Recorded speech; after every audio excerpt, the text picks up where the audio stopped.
The United States just lost to Canada for World Cup qualifying, and now we're going to face Honduras at home.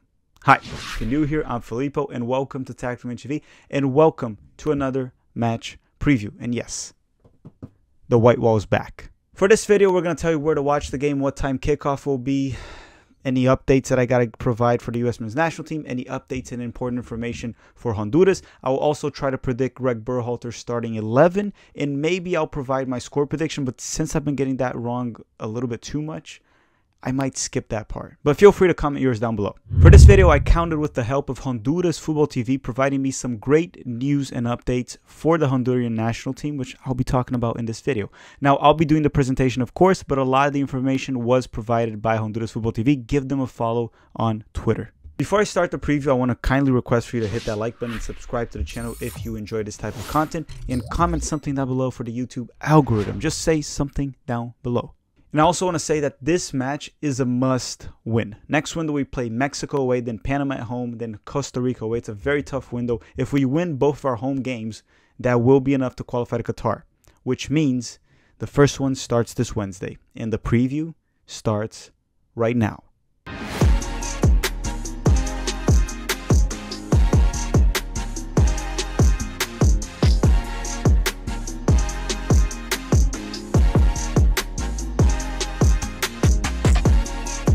The U.S. men's national team is set to face Honduras for World Cup qualifying this Wednesday, February 2nd at Allianz Field in St. Paul, Minnesota.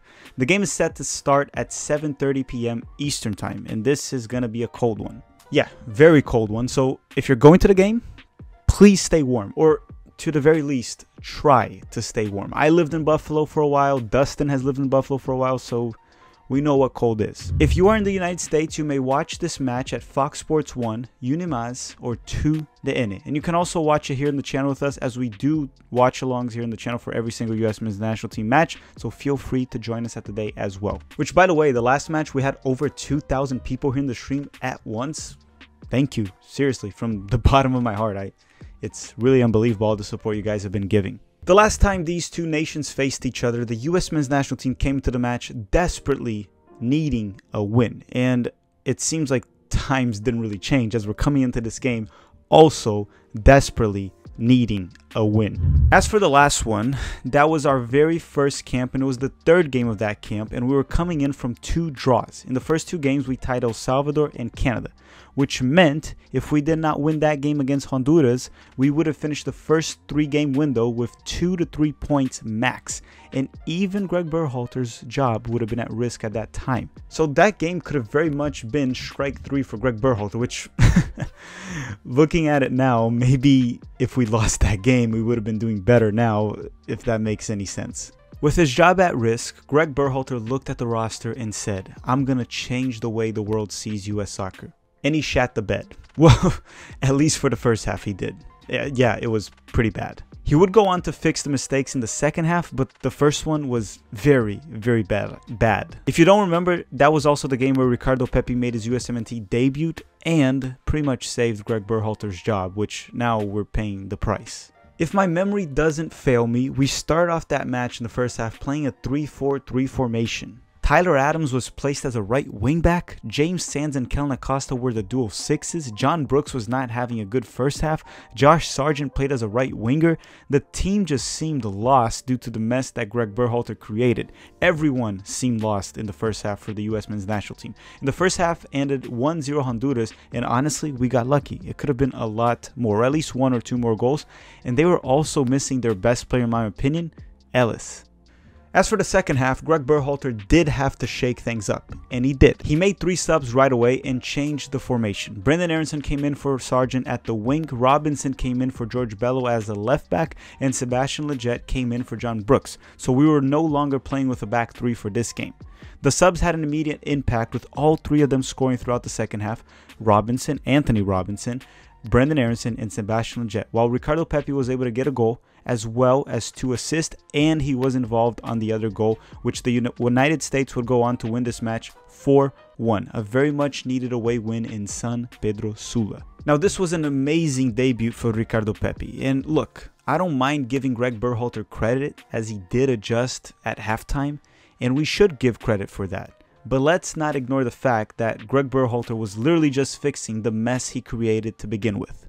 Now, let's go to the US men's national team updates on injury, suspension, whatever's going on. And listen, this is being recorded on Monday. There's going to be a lot of updates coming out on Tuesday and Wednesday in regards to this game. So keep an eye on the comment section down below. We might pin comments that have any updates of players being added to the roster removed due to injury. But right away, I can say that Chris Richards is out with an ankle injury. He won't be playing. He'll be out for roughly 5 weeks. Tyler Adams is also injured and won't be available for this match.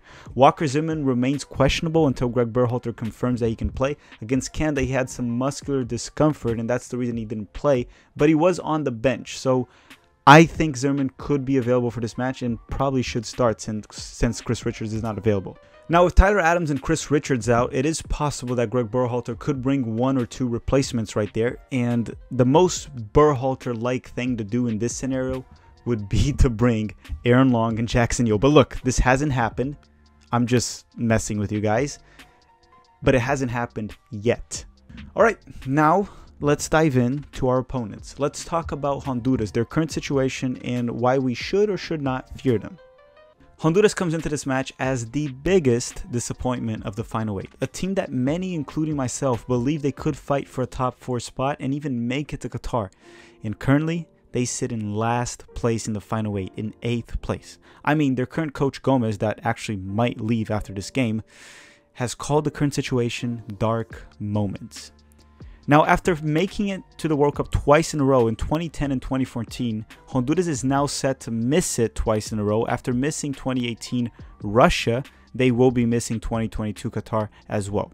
As a USMNT fan, I just cannot relate to missing 2 World Cups in a row. I just can't. Right, Greg? In the 10 games so far, Honduras has managed to get 3 draws and 7 losses, with just 5 goals scored and 19 goals conceded.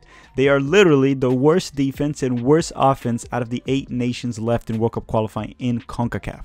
They have also had 2 coaches throughout this campaign, and they might end with a 3rd one. They start off the qualifiers with Fabian Coito as the head coach. Under him, they had 3 draws and 3 losses, so it was bad.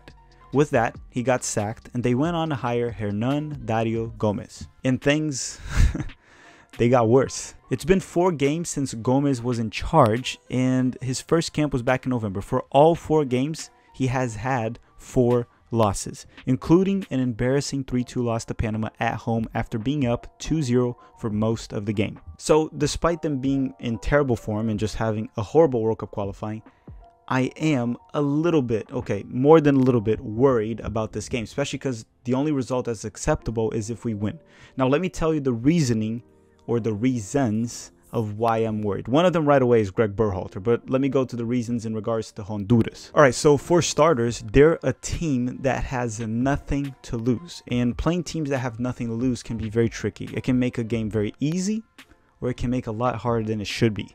Now, the second reason is Gomez rested 7 of players that are considered starters for Honduras, including Choco Lozano and Albert Ellis, which to me are their most dangerous players on offense and can cause a lot of trouble to our back line. Ellis to me is one of the most underrated players in CONCACAF, so Honduras will be rested for this game. They played their starters against Canada, but against El Salvador, Gomez pulled a Greg Berhalter against Panama and rotated 7 players out of the lineup to rest them for the United States. Why? I don't know, but it seems like they're going to take this game pretty seriously. One thing I want to point out as well is they had more possession than Canada and El Salvador. They also had more shots on target. All right, so against Canada, they actually had the same amount of shots on target, so they might actually not be that easy to beat. Plus, they're a team that will throw a lot of physicality on us. And don't get me wrong, they didn't play well against Canada or El Salvador. What I'm saying here is they're not really a pushover. They're not easy to beat, even though they've been losing a lot of games. Last but not least is the weather. So it's going to be super cold, and that can just make it tough for both teams to play. So I wouldn't be surprised if, due to weather conditions that affect both teams, we could have a pretty scrappy 0-0 draw. We could struggle to play, and maybe we just won't score, which, to be fair, we struggle to score regardless. So that is something that is worrying me. This game could end 0-0. The weather conditions won't be easy to play. It's going to be very cold.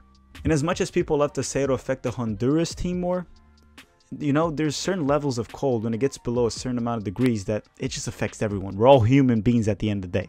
Now, Honduras will also be missing a few players. One of them is Andy Najjar from DC United, as he's been having issues with the federation, so he's not in the roster. Brian Moya and Christian Sakaza are both out due to visa problems, and Brian Acosta, that recently transferred to the Colorado Rapids, is out also due to COVID. Now, I don't expect Honduras to beat the U.S. men's national team in terms of possession for this game like they did to El Salvador and Canada.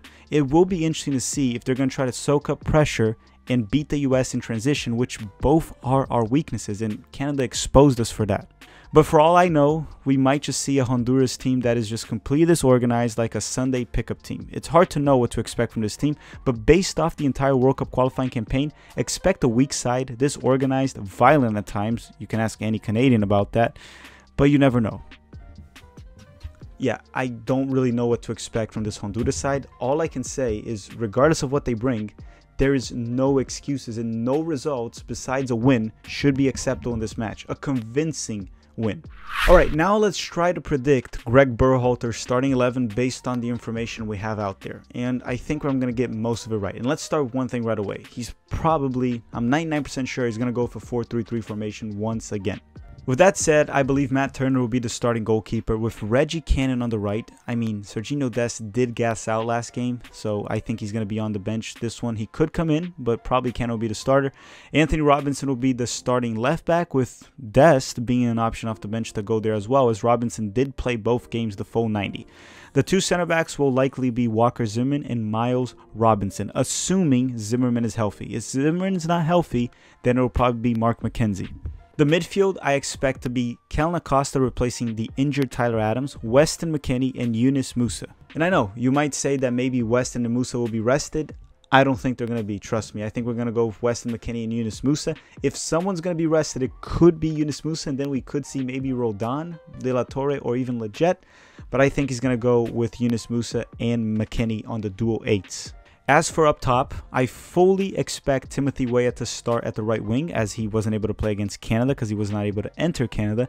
Brendan Aronson is expected to start at the left wing, as I don't think injury-prone Christian Pulisic, that has had hamstring problems, would go 3 games in a row, at least over 60 minutes. But Pulisic will be an option off the bench for sure and could come in for this match, but I think Brendan will start. Last but not least, I believe this is the first game in this window that Ricardo Pepi will be a starter, which is kind of crazy to say. He should be the starter. You shouldn't start Jassi Zardes, and Jesus Ferreira is not a center forward. He's a 10. But that's just my predicted 11. Comment down below who you think Greg Berhalter will start. I'm actually interested to see what you think, because this is just me speculating based off the information we have out there. We could see Arriola. I don't know, but I'm expecting Timothy Weah to start. Alright everyone, that does it for this video. Don't forget to hit that like button before you go, and comment down below your predictions and starting 11 for the US men's national team. And check on description tactical manager clips, as Dustin has been posting clips of our interviews with players and live streams, so go check that out. The link's on description, tactical manager clips. I want to thank you all very much for watching. I'll see you guys on the live stream on Wednesday. Thank you for watching, and have a great day.